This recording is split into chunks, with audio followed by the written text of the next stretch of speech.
마지막 9절까지 말씀 우리 한 절씩 읽고 9절은 같이 읽겠습니다.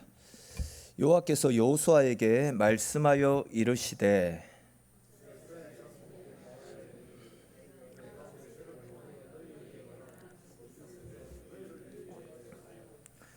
부지 중에 실수로 사람을 죽인 자를 그리로 도망하게 하라. 이는 너희를 위해 피의 보복자를 피할 곳이니라.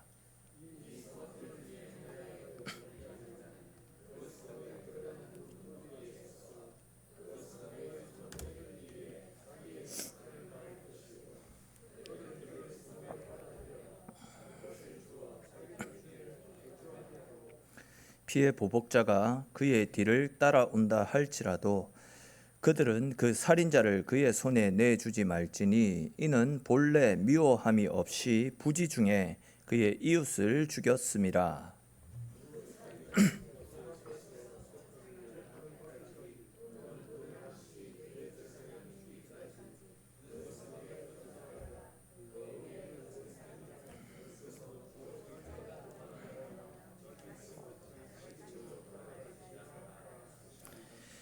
이에 그들이 납달리의 산지 갈릴리 게데스와 에브라임 산지의 세겜과 유다 산지의 기럇 아르바 곧 헤브론과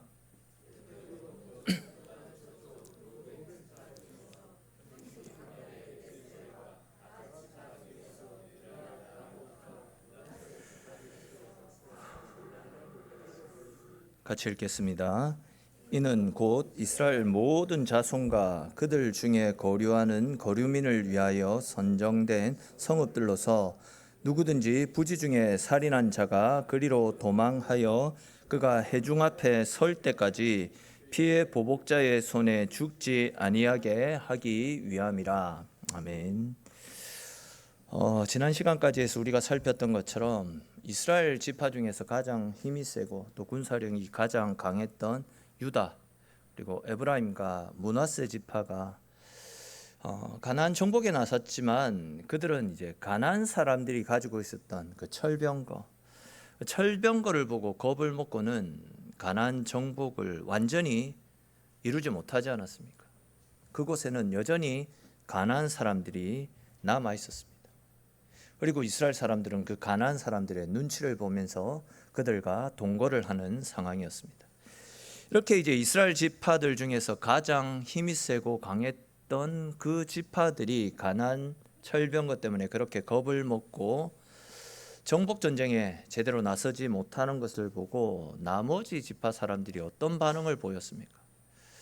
우리 중에서 가장 힘이 센 저들도 제대로 하지 못하는 것을 우리가 과연 제대로 해낼 수 있을까? 우리 같이 약한 사람들이 과연 그 철병거를 가지고 있는 가나안 사람들을 몰아내고 약속의 땅을 차지할 수 있을까? 이런 두려움과 염려 속에서 가나안 행군을 망설이고 있지 않았습니까? 자칫하면 이 가나안 정복 전쟁이 너무나도 무기력했던 이스라엘 백성들에 의해서 완전히 끝나버릴 그런 상황에 내몰렸습니다. 이런 상황에 내몰리자 여호수아가 특단의 조치를 취하죠. 모든 정복 전쟁을 올스톱시킵니다. 그리고 모든 백성들을 길갈로 모읍니다. 그리고 길갈에서 회막을 세웠습니다. 실로입니다. 죄송합니다. 길갈이 아니고 실로로 모아서 그 실로에서 회막을 세웠습니다. 그렇게 회막을 세우더니 모든 백성들로 더불어 하나님께 예배를 드리자라고 말하지 않습니까? 근데 여러분, 왜 여호수아가 모든 정복 전쟁을 올스톱시키고 모든 백성들을 실로로 모아서 회막을 세우고 예배 드리는 삶을 살자고 외쳤던 것이겠습니까? 여호수아는 이스라엘 사람들이 지금 그 철병거 때문에 겁을 먹고 있는 상황이라든지 또 이제 농사 짓는 먹고 살아가야 될 문제 때문에 가나안 사람들을 쫓아내지 못한 채 그들과 동거하고 있는 지금 이 상황이 그들이 결국 하나님으로부터 멀어지고 하나님을 믿는 믿음이 그들 가운데서 사라져 버렸기 때문에 그 믿음이 희미해져 버렸기 때문에 이런 일들이 생겨나고 있는 것이다 라고 생각했었던 것이죠. 이에 여호수아는 모든 이스라엘 백성들을 실로로 모으고 회막을 세웠던 겁니다. 즉 우리와 함께 하시며 우리가 밟는 모든 땅을 우리에게 주시겠노라고 약속하셨던 하나님의 말씀을 붙잡고 우리 그 말씀대로 한번 살아보자. 다시금 우리가 예배를 회복하고 다시금 기도를 회복하고 하나님을 향한 믿음을 회복하자. 그리고 그 믿음으로 그 철병거를 무너뜨리고 가나안 정복 전쟁을 다시 한 번 더 시작해 보자. 여호수아는 바로 이런 의도로 백성들을 실로로 모으고 그곳에 회막을 쌓고 하나님 앞에 예배를 드렸던 것 아닙니까? 그리고 이러한 예배 후에 이스라엘은 다시금 하나님의 약속을 믿는 믿음으로 또한 하나님께서 자기들과 함께 하시면서 모든 전쟁에서 승리케 하실 것이다라는 확신과 믿음을 가지고 가나안 정복 전쟁에 다시금 임하였습니다. 그 결과 이제 우리가 살펴보지는 않았지만 18장 중반 이후부터 또 19장 전체의 말씀을 쭉 보시면 베냐민 지파를 시작으로 해서 모든 이스라엘 백성들이 자기네들에게 분배된 땅으로 올라가서 그 땅을 정복하는 장면들이 쭉 나타납니다. 이제 드디어 그들이 그렇게 꿈에도 그렸던 젖과 꿀이 흐르는 가나안 땅을 정복하게 되었던 것입니다. 그리고 이제 오늘 우리가 살펴볼 이 말씀에서는 그렇게 가나안을 정복하고 가나안에서의 새로운 삶을 살아가야 될 이스라엘 백성들에게 하나님께서 도피성을 만들라라고 지시하시는 말씀이 나타납니다. 오늘 이 시간에는 이 도피성이 무엇인지 또 도피성이 우리에게 가져다주는 영적인 교훈이 무엇인지 함께 살펴보면서 하나님이 주시는 은혜를 나누도록 하겠습니다. 이 시간 가운데 말씀을 깨닫는 지혜와 또 하나님께서 나에게 부어주시는 나를 위한 특별한 은혜를 발견하는 귀하고 복된 시간 될 수 있기를 주님의 이름으로 축원합니다. 자, 우리 먼저 오늘 본문 1절과 2절 말씀을 같이 읽어보겠습니다. 오늘 본문 1절 2절 말씀 같이 읽겠습니다. 여호와께서 여호수아에게 말씀하여 이르시되 이스라엘 자손에게 말하여 이르기를 내가 모세를 통하여 너희에게 말한 도피성들을 너희를 위해 정하여 아멘. 자, 말씀을 보시면 하나님께서 여호수아에게 도피성을 만들라 말씀하시는 것을 볼 수 있습니다.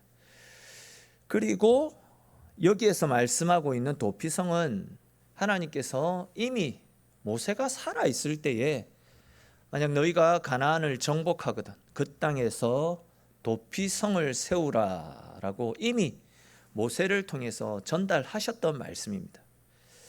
근데 이제 또 여호수아에 의해서 가나안 땅을 완전히 정복하고 나자 하나님이 이제 여호수아에게 또다시 도피성을 세우라라는 말씀을 또다시 하시는 겁니다.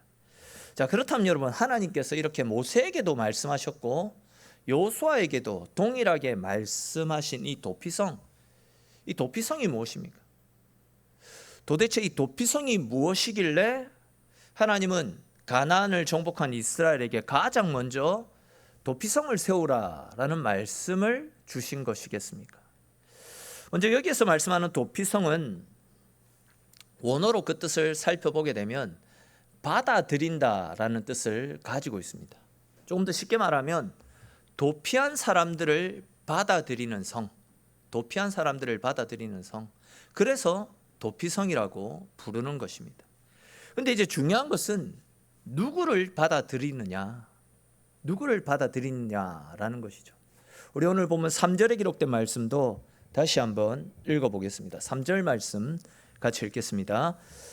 부지 중에 실수로 사람을 죽인 자를 그리로 도망하게 하라. 이는 너희를 위해 피의 보복자를 피할 곳이니라. 아멘. 이 말씀에서 우리는 도피성은 누군가가 고의성 없이 실수로 다른 사람을 죽게 만들었을 때에 복수의 손길로부터 그 사람을 보호해 주는 곳이 도피성이다라는 것을 알 수 있습니다. 예를 들어서 이제 다른 사람과 어떤 말다툼이 있었는데 그냥 홧김에 그냥 살짝 한번 툭 밀었는데 그 사람이 뒤로 넘어지면서 책상 모서리에 머리를 부딪혀서 갑자기 죽게 되는 겁니다. 아니면 나무를 베기 위해서 도끼를 나무를 향해서 휘둘렀는데 그 도끼날이 나무에서 빠져서 밑에서 지나가고 있는 사람 머리에 떨어져서 죽게 만드는 경우가 있겠죠. 그렇게 되면 이제 죽음을 당한 가족의 입장, 피해자의 가족 입장에서는 어떻게 해서든지 가해자에 대한 복수를 하려고 하지 않겠습니까? 다들 공감하시겠지만 옛날에는 법이라는 것이 제대로 없었더랬습니다. 그래서 이제 내가 손해를 보게 되면 분에 차가지고 내가 손해본 것보다도 더 많은 피해를 상대에게 가하려고 하는 것이 우리 인간이 가지고 있는 본성입니다. 예를 들어서 이제 내가 누군가의 실수로 오른손을 다치게 되면 사람들은 그 일을 복수하기 위해서 사람들의 그 사람의 상대의 오른손뿐만이 아니라 상대의 다리까지 함께 부러뜨리는 일들이 허다하게 발생했었더랬습니다. 그러다 보니까 이제 복수가 또 다른 복수를 불러오는 경우들이 이 시대에는 굉장히 많이 있었던 것입니다. 그래서 그것을 막기 위해서 나온 법이 무엇이냐면 눈에는 눈, 이에는 이라고 해서 동해보복법입니다. 더 이상 많은 것을 해하지 말고 눈을 다치게 한 사람에게는 눈만 상하게 해서 복수를 하고 이를 상하게 한 사람에게는 이만 상하게 해서 복수를 하라라는 그런 법령이죠. 그것을 이제 동해보복법이라고 이야기하는 겁니다. 그러면 만약에 여러분 누군가가 실수라도 살인을 했다면 그 피해자의 가족들은 당장 살인으로 그 일에 대한 복수를 행하지 않겠습니까? 그렇게 되면 한 번의 실수 때문에 또 다른 무고한 생명의 희생이 뒤따를 수 있게 되는 겁니다. 이에 하나님께서는 또 다른 무고한 생명의 희생을 막기 위해서 실수로 사람을 죽인 사람이 복수의 칼날을 피해서 그 생명을 보존할 수 있도록 도피성을 만들라라는 명령을 내리셨던 겁니다. 근데 혹 고의로 사람을 죽여놓고 복수가 두려워서 의도적으로 도피성으로 피하는 사람이 있을 수도 있기 때문에, 즉 도피성의 제도를 악용하는 사람이 있을 수 있기 때문에 그 도피성으로 피해서 몸을 숨긴 사람은 반드시 그 도피성을 섬기고 있는 장로들에게 자기가 고의가 아닌 실수로 사람을 죽이게 되었던 당시의 상황에 대해서 진실하게 이야기를 해야만 합니다. 그리고 이제 그 도피성의 장로들로부터 그 살인이 고의가 아니라 실수에 의한 것이었다라는 것을 인정받아야지만 그 도피성 안에 거할 수가 있었습니다. 그리고 그렇게 이제 장로의 허락을 받아서 도피성 안으로 들어가게 되면 복수를 위해서 그 사람을 찾아온 사람은 절대 그 도피성 안으로 들어올 수가 없습니다. 그리고 그 도피성 안에 피한 사람에 대해서도 절대로 해코지할 수가 없었습니다. 즉 도피성 안으로 피한 사람은 그 도피성 안에서 자기 목숨을 보존하고 재판을 받을 때까지 안전한 삶을 살 수 있었다라는 겁니다. 뿐만 아니라 6절에 기록된 말씀처럼 그 사람은 재판을 받아 무죄를 받기까지, 또한 그 대제사장이 죽을 때까지 도피성 안에서 보호를 받으며 안전하게 살아갈 수 있었습니다. 근데 여러분 한번 생각해 보십시오. 재판을 통해서 내가 진짜 죄 없이 그냥 진짜 실수로 사람을 죽인 것이다 라는 것을 인정받아 무죄를 선고받고 그 무죄로 말미암아 자유를 누리는 것은 너무나도 당연한 일이다라고 할 수 있습니다. 그런데 보시면 재판을 통해 무죄를 선고받지 않더라도 대제사장이 죽으면 그때에도 내가 무죄를 선고받고 자유를 누릴 수 있다라고 말씀을 하고 있습니다. 즉 대제사장이 죽으면 재판의 결과와 상관없이 나는 무죄가 되고 자유가 주어진다라는 겁니다. 다시 말해서 대제사장의 죽음이 죄의 판결을 기다리고 있는 사람에게 무죄를 선포하고 자유를 가져다 준다라는 것이죠. 우리는 오늘 본문에 나타나고 있는 이 도피성을 통해서 우리를 사랑하시는 예수님의 사랑과 우리를 향한 십자가의 용서의 은혜를 발견할 수 있습니다. 사실 우리는 누구도 예외 없이 다 연약한 사람들입니다. 수시로 하나님의 뜻을 거슬려서 내 욕심, 내 쾌락, 세상 재미에 빠져 하나님과 상관없는 삶을 살아갔던 하나님과 원수된 존재가 바로 우리들이었습니다. 알고 지은 죄뿐만이 아니라 모르고 부지간에 지은 죄들까지 우리는 진짜 우리가 지은 죄로 인해서 결국은 다 심판과 저주를 받아 영원한 지옥 형벌 속에 떨어져야 될 진짜 양심의 하인받은 인생이라고 해도 결코 틀린 말이 아닐 것입니다. 그런 우리를 살리기 위해서 우리의 대제사장 되신 예수님께서 대속의 죽음을 당해 주셨습니다. 대제사장이 죽어야지만 우리에게 자유가 주어지기 때문에 대제사장이신 예수님이 우리를 위한 희생 제물이 되어 주셨다라는 겁니다.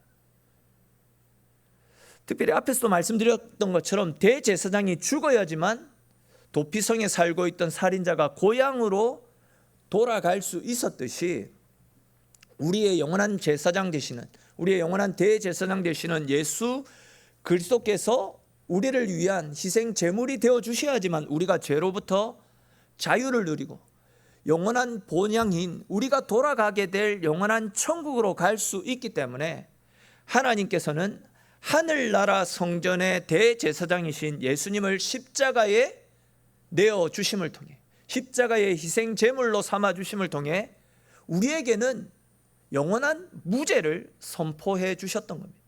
즉 하나님은 당신의 아들을 죽이시는 희생을 감수하시면서까지 우리를 하나님 나라로 이끌어 주셨다라는 겁니다.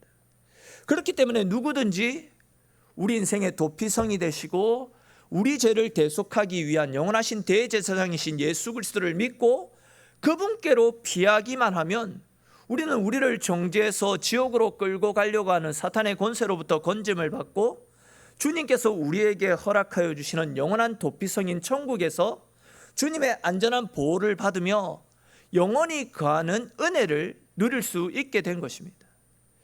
그렇습니다, 여러분. 우리의 죄값으로 말미암아 지옥으로 가야 될 우리 인생들을 영원한 하나님 나라 천국으로 인도하기 위해서 하나님은 당신의 아들을 십자가에 내어서 죽게 하셨습니다. 우리는 그저 우리의 도피성 되시는 예수님께로 피하기만 하면 죄와 모든 사망으로부터 건짐을 받고 천국에서 영생의 기쁨을 누릴 수 있음을 믿으시기를 바랍니다. 이러한 사실을 확신하면서 또한 주님으로 말미암는 값없이 거저 주어진 구원의 은혜에 감사하면서 날마다 주님 안에 거하며 주님과 함께하는 삶을 살아가시는 저와 여러분들의 인생이 될 수 있기를 주님의 이름으로 축원합니다. 자, 다음으로 이 도피성이 위치한 곳을 한번 우리가 살펴볼 필요가 있습니다. 앞에 한번 지도를 한번 보십시오. 이 지도를 보시면 이스라엘 전역에 도피성이 위치한 곳을 확인할 수가 있습니다. 계속 띄워주십시오. 아시는 것처럼 레위 지파는 땅을 분배받지 못했잖아요. 대신 하나님은 각 지파들에게 너희가 분배받은 땅 가운데서 한 부분을 떼어서 레위 지파를 위해 나누어 주라라는 말씀을 하셨습니다. 그렇게 해서 이제 레위 지파 사람들은 각 지파들로부터 받은 성읍으로 각각 흩어졌던 겁니다. 12개의 무리를 지어서 레위 지파는 그렇게 뿔뿔이 흩어졌던 겁니다.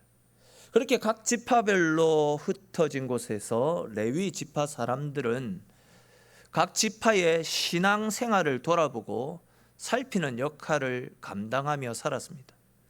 또 보시면 레위 지파가 살고 있는 땅 중에서도 저 앞에 지도에 나와 있는 것처럼 저렇게 이제 6군데 아닙니까? 6군데.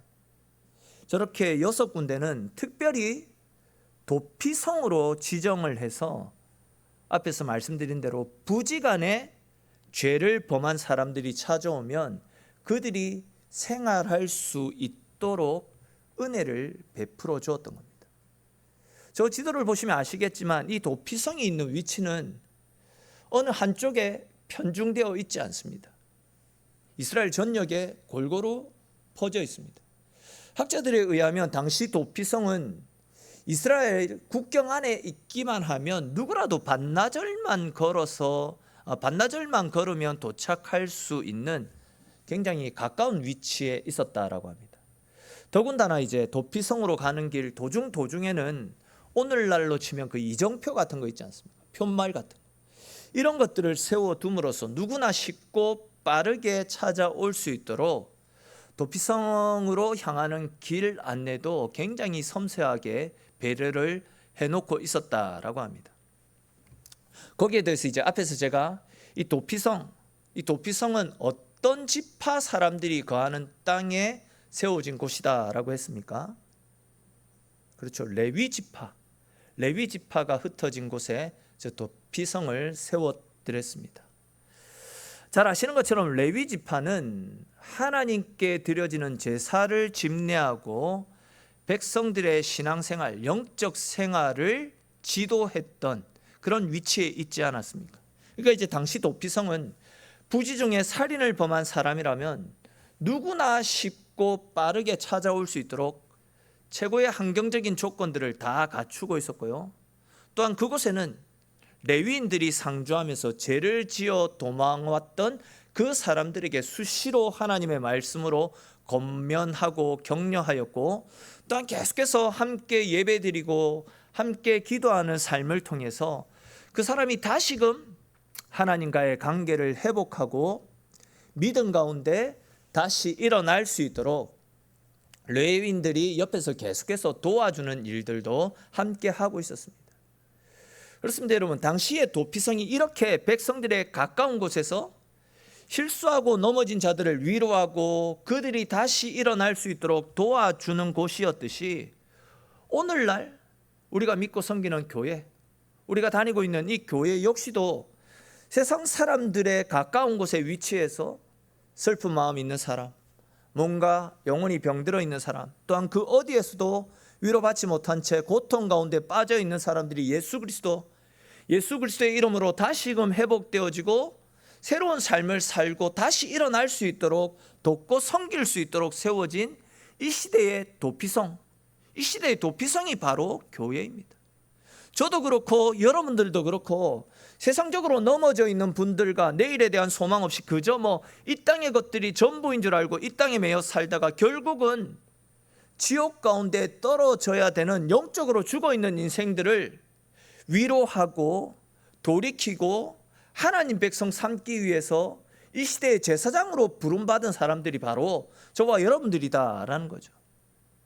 근데 여러분, 현실적으로 지금의 교회와 성도들이 옛날 이 시대의 도피성처럼 영적으로 지치고 고난 영혼들이 안심하고 들어와서 자신들의 미래를 맡기고 인생을 맡길 수 있는 영적인 쉼터로서의 역할을 제대로 감당하고 있는지 우리는 우리 스스로를 한번 돌아볼 필요가 있지 않겠나 싶습니다.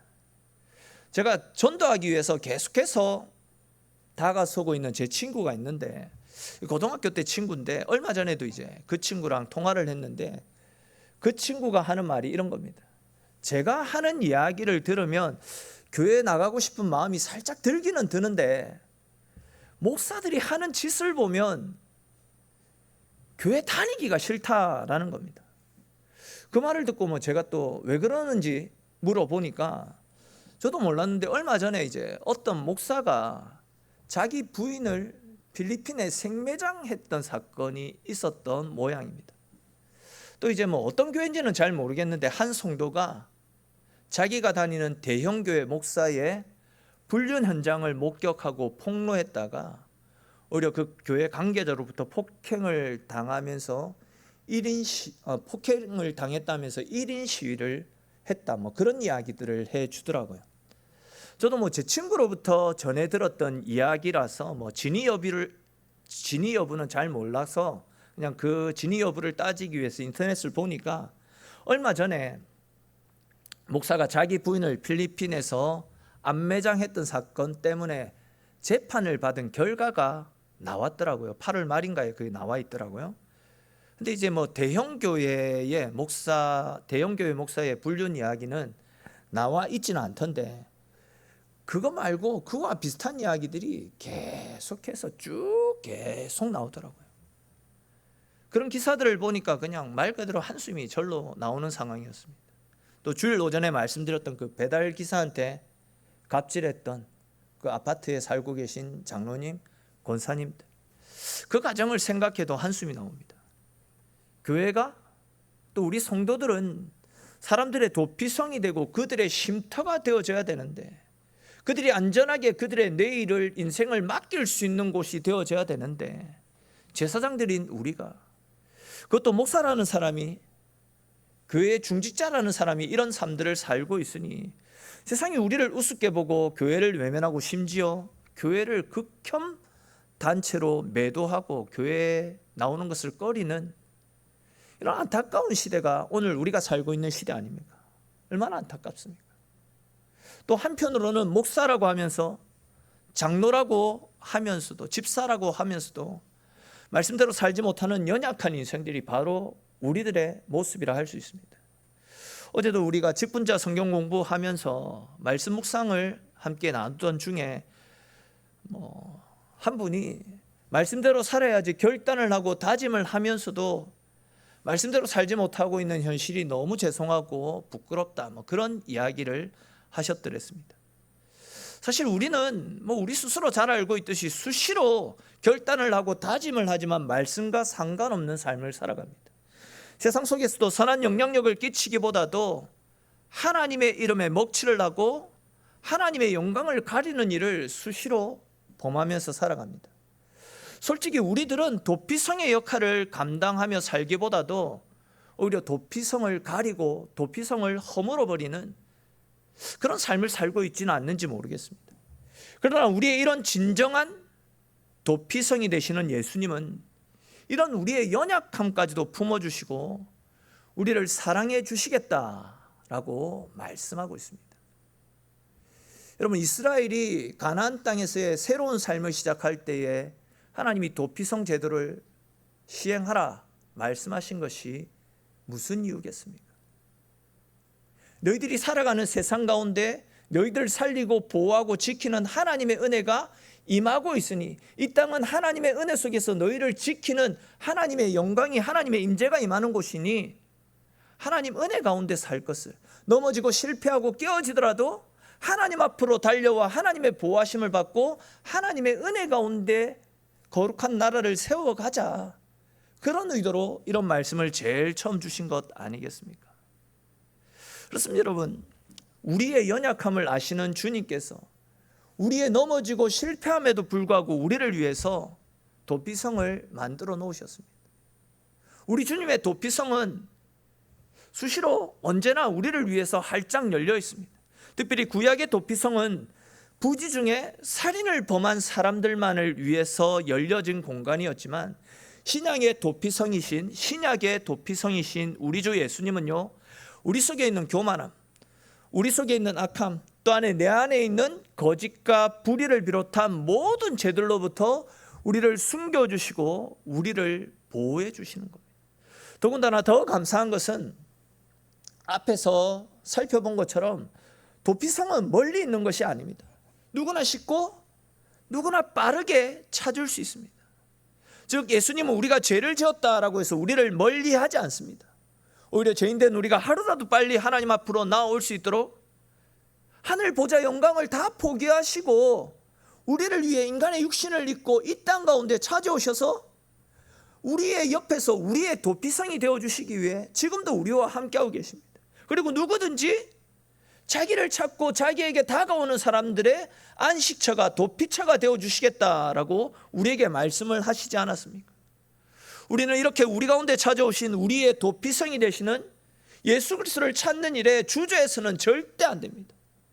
다른 것은 몰라도 우리의 연약함을 감싸주시고 위로해 주시는 우리 인생의 도피성이 되시는 예수님께로 나아가는 그 일에 있어서는 절대 그 어느 누구도 미루어서는 안 된다라는 겁니다.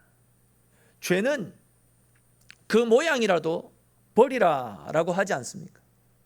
죄는 그 모양이라도 버리라라고 외쳤던 바울의 고백처럼 우리 속에 있는 죄, 우리 속에 있는 연약함이 우리 가운데 뿌리 내리지 못하도록 우리는 항상 우리의 도피성이 되시는 주님께로 가까이 나아가 주님 안에서의 삶을 살 수 있어야 됩니다. 그러지 않고 자일필 죄 처리를 미루게 되면 대적 마귀에게 우리의 죄를 추궁하고 우리를 죽이기 위해서 찾아오는 원수인 대적 마귀에게 우리의 영혼이 탈탈 털릴 수밖에 없는 것입니다. 주님께로 나아가는 일, 또 주님을 찾는 일은 절대 미루어서는 안 됩니다. 주님께 죄송하고 주님께 부끄럽더라도 우리는 그럼 우리를 품어주시기 위해서, 우리를 위해서 도피성을 만들고 기다리고 계시는 주님께 수시로 달려가고 수시로 찾아야 됩니다. 이 일에 망설이게 되면 우리는 끝이 되게 됩니다. 주님은 죄인된 우리를 지켜주시기 위해, 또한 우리에게 죄 없다라고 무죄를 선언해 주시기 위해 이 땅 가운데 찾아오셨습니다. 그런 우리 주님의 사랑과 은혜를 알고 주님께로 가까이 나아가 주님을 찾는 것이 우리에게 은혜이고 복이다라는 사실을 믿으시기를 축원합니다.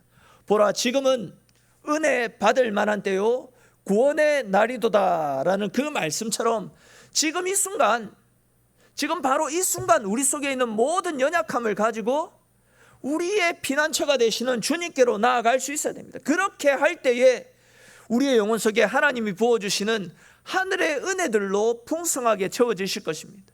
뿐만 아니라 우리는 우리의 영혼이 구원받는 것으로만 만족해서는 안 되고, 우리뿐만이 아니라 우리 주변 사람들을 주님께로 도피성으로 인도하는 일에도 열심을 낼 수 있어야 됩니다.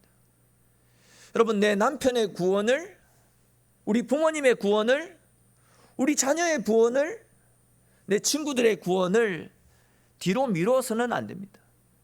때가 되면 언젠가 돌아오겠지라고 안심하고 안일하게 그냥 내버려둬서는 안 된다라는 겁니다.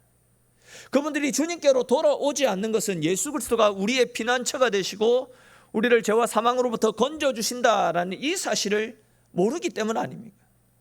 이제 우리는 예수님이 우리의 도피성이라고, 예수님이 우리의 진정한 피난처가 되신다라고 당당하게 자신 있게 외칠 수 있어야 됩니다. 그분 안으로 달려가게 될 때에 우리의 모든 죄가 다 사함받고 주님으로 말미암아 영원한 생명을 누릴 수 있다라고 자신 있게 외칠 수 있어야 됩니다. 하다못해 우리는 남편이 승진하더라도, 자녀가 좋은 직장에 취직만 해도 혼자 이 기쁨을 주체하지 못해서 많은 사람들에게 이 사실들을 알리고 자랑하지 않습니까? 그런데 하물며 그와는 비교가 되지 않는 위대한 축복의 근원 되시는 예수 그리스도의 그 사랑을 전하고 알리는 일, 주님으로 말미암아 내가 영원한 생명을 얻게 되고 하나님 자녀가 된 이 사실을 알리는 일에 우리가 이렇게 주저하고 망설이고 부끄러워했어야 되겠습니까? 쉽지 않은 일입니다. 그렇지만, 쉽지 않은 일이지만 우리는 지속적으로 우리의 도피처가 되시고 우리 영혼의 영원한 안식처가 되시는 주님의 이름을 증거하는 삶을 살 수 있어야 됩니다. 그렇게 할 때 우리를 통해서 생명이 살아나고 우리는 그 생명에 대한 하늘의 상급을 받아 누릴 수 있게 될 것입니다. 저와 여러분들 모두가 잃어버린 생명을 우리의 도피성이 되시는 예수님께로 인도하는 이 영광스러운 일들의 기약에 쓰임 받을 수 있기를 바랍니다. 그래야 주님으로부터도 잘했다 칭찬 들으실 뿐만이 아니라 우리의 삶 가운데도 하나님이 베풀어 주시는 위로와 평안과 안식과 기쁨으로 가득 차서 날마다 그 은혜로 승리하며 주님 영광 가운데 가시는 저와 여러분들의 인생이 될 수 있기를 주님의 이름으로 축원합니다. 기도드리겠습니다.